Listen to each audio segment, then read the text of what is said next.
Welcome to Our English. I am Priscilla Ramcharan here on the East Coast, and I have a phenomenal guest today who I met through Milestone Circle, which I'll put in the description box. Miss Joanne is here to talk about her new company and share some information with us and tell us where she's located. So please welcome Joanne. Tell us a little bit more about you and your company. Priscilla, how are you today? It's wonderful to be with you. Thank you so much for asking me to have this conversation with you. My name is Joanne Schwendinger, and I am the founder and the CEO of a company called Clear Strategy Company. Clear Strategy. So, like the name indicates, my company is about clear strategy. And this is a new company. I only launched the company in June of last year. And should I take a moment to tell you a little bit about it, Priscilla? Well, congratulations to you, and tell us a lot about it because I know so many who can benefit from your service. Absolutely. So let me tell you a little bit about myself before I launch into the company, because I think it helps explain why I decided to launch the company. So I'm an over 30-year veteran of corporate law. And during my corporate law practice, there were a couple of things that I encountered that really captivated me, that really caught my interest beyond the practice of law.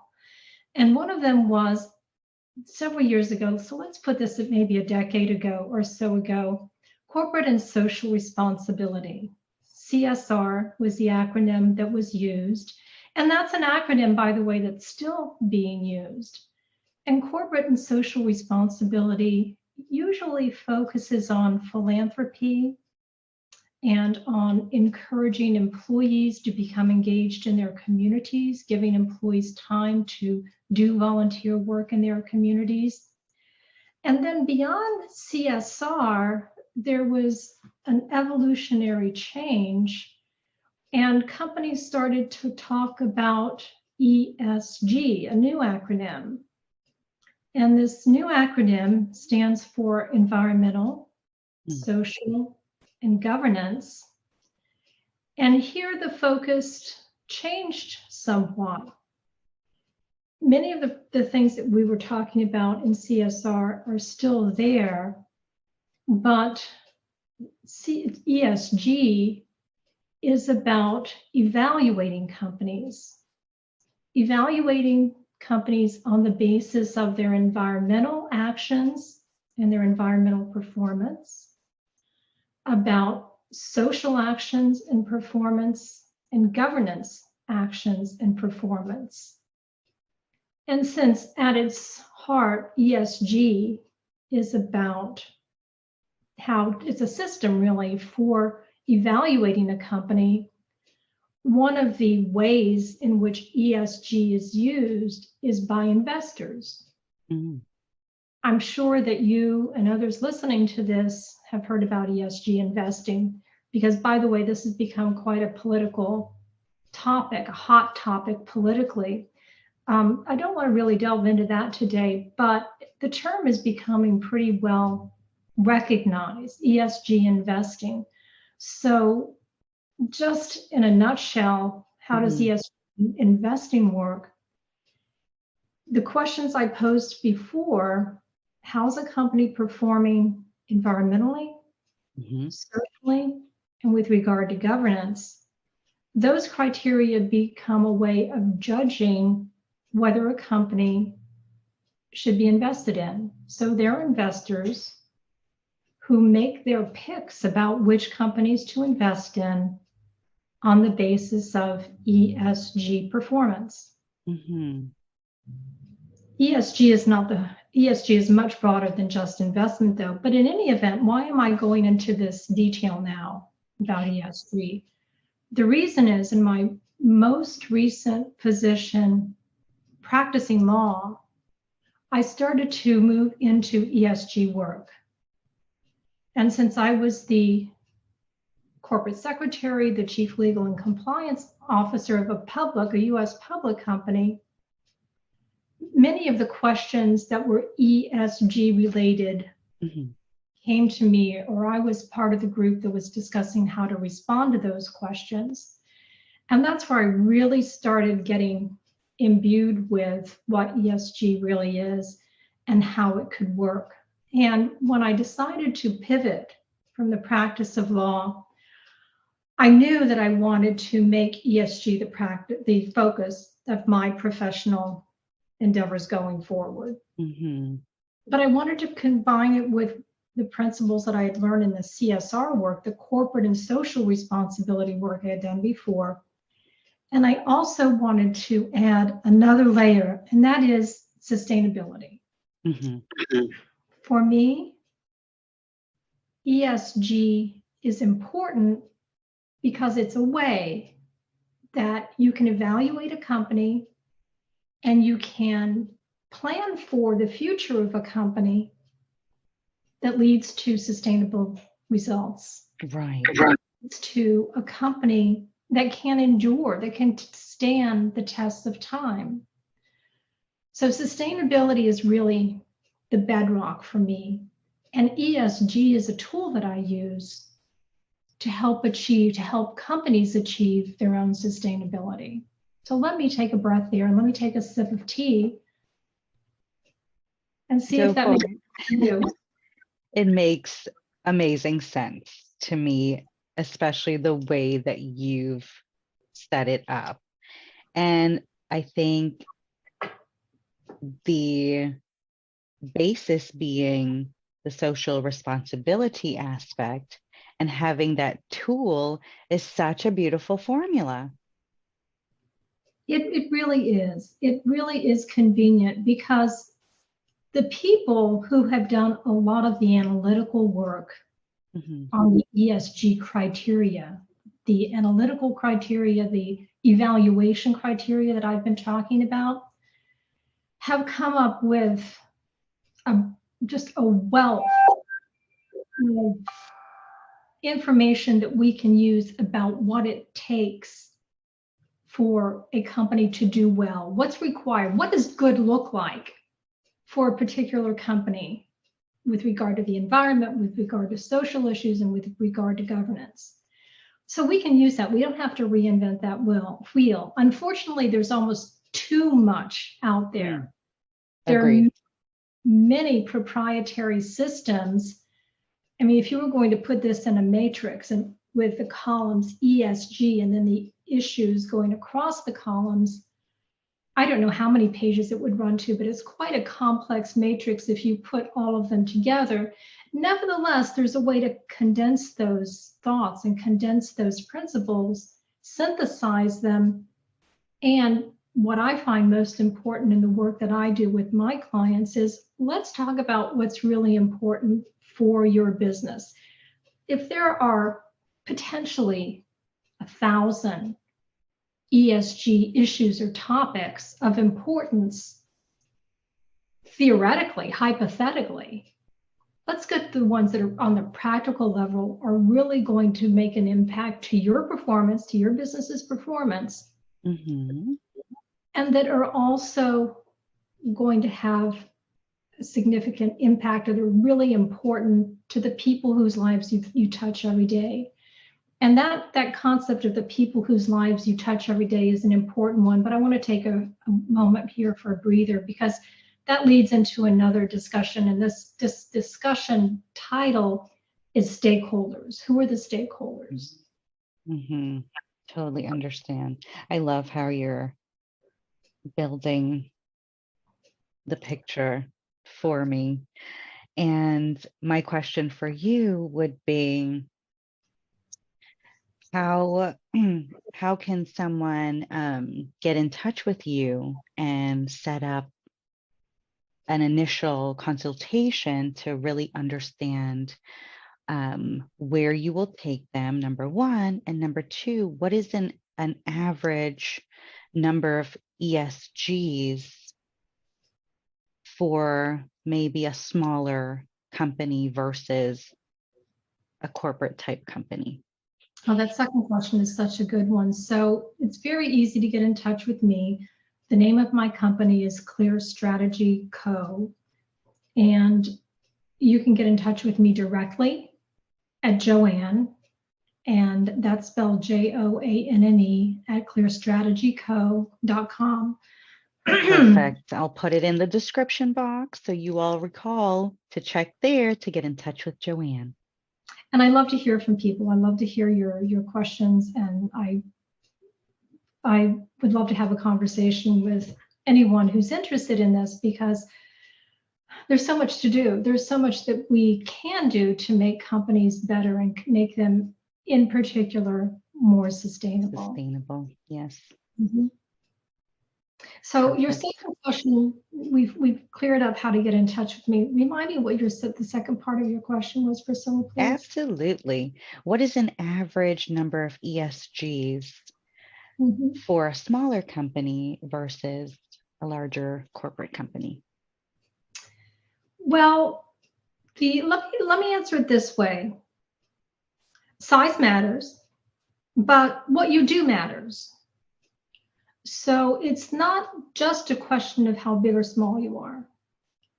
You can be, the question is how much impact do you have on the environment? How much impact do you have socially?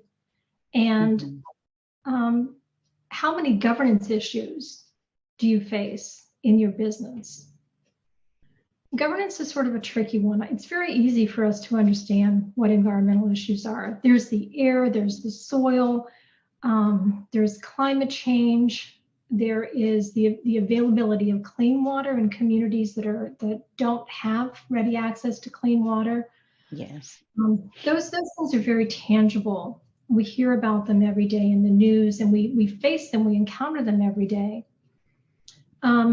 Social issues are also very tangible. Governance issues are a little bit harder to wrap our heads around sometimes. Okay. Governance for me is about who decides in an organization, how decisions are made, and it's also about compliance, but let me call that rules for behavior or principles for behavior. So I put principles for behavior, principles for conduct in the category of governance as well. So your question is, how many of those three different categories of issues are likely to be relevant to a small company versus a large company? And my answer, to go back to my original answer, is it's really more a matter of what you do. So let me give you a concrete example. I come out of the practice of law. So that was my world for many years. Mm-hmm. Law firms, if we just think about law firms, they're professional service firms, and most law firms have very few environmental issues. Now, as a firm, they might decide that they want to be good environmental stewards, and that might manifest itself through decisions about not traveling when it's possible to do a remote meeting in order to limit the carbon footprint of the firm. It also might be something like going paperless, using digital imaging rather than keeping hard copies of paper. But remember, when you use digital resources, that uses other resources. Electricity, for example, it also requires the production of semiconductors and all of the other things that go into a computer or into a network. True. So you need to think about those things as well. But the point with that is really not to go into the intricacies of that environmental issue, but to say that it's probably not a material issue for law firms.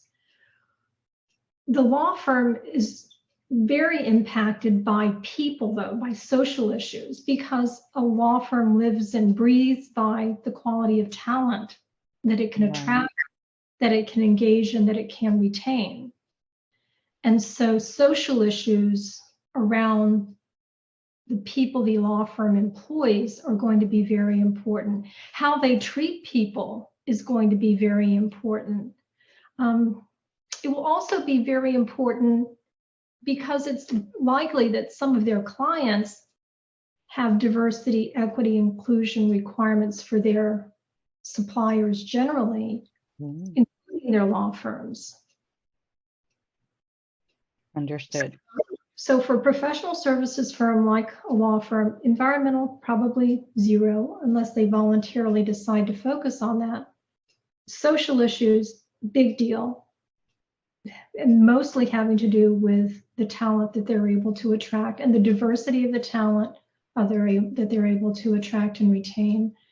Governance is also very important because in a law firm, you have partners or a subset of all partners who are making critical decisions every day about who gets promoted, about how the money that the law firm makes is divided up. So decisions about compensation.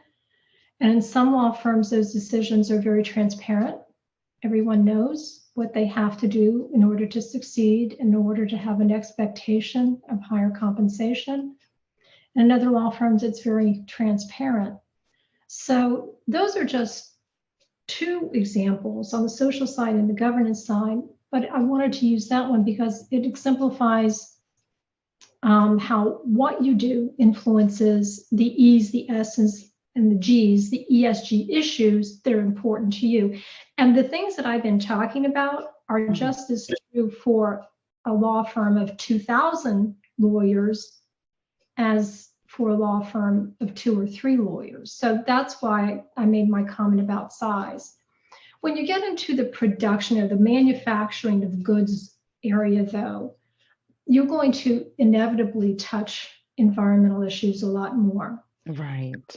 Again, whether you're a small manufacturer can have a very big environmental footprint. In fact, some of the smallest manufacturers may contribute the most to pollution, to water pollution, to ground soil pollution. I'm not trying to scold small No. but it could be. It could be. At a small manufacturer, you have a disproportionate contribution to pollution.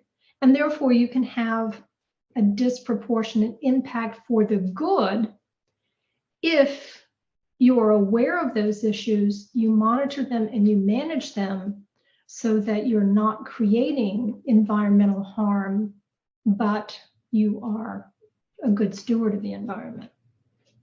Wow, such a thorough answer, and I completely understand the difference and the similarities, whether it's a small company or a huge company, the similarities in what you're outputting can be detrimental, can also be helpful. So your company is incredible. I am so happy that we met and we're able to have this conversation and talk about sustainability. And, I would absolutely love to talk further with you about how your strategy can impact and help someone, even like me, on a smaller scale. I love that. So you've pretty much answered all of my questions. Do you have a final message for our viewers? Yes, I do have a final message. The final message is one actually that I think that I've already articulated, and that is that everyone who's involved in business can be better and do better. And there's no single formula for discovering your better, what it is that you can do and be that is better. But fortunately, we've got a set of formulas. We've got a set of principles in ESG that are right there. The work has been done, so why not use them?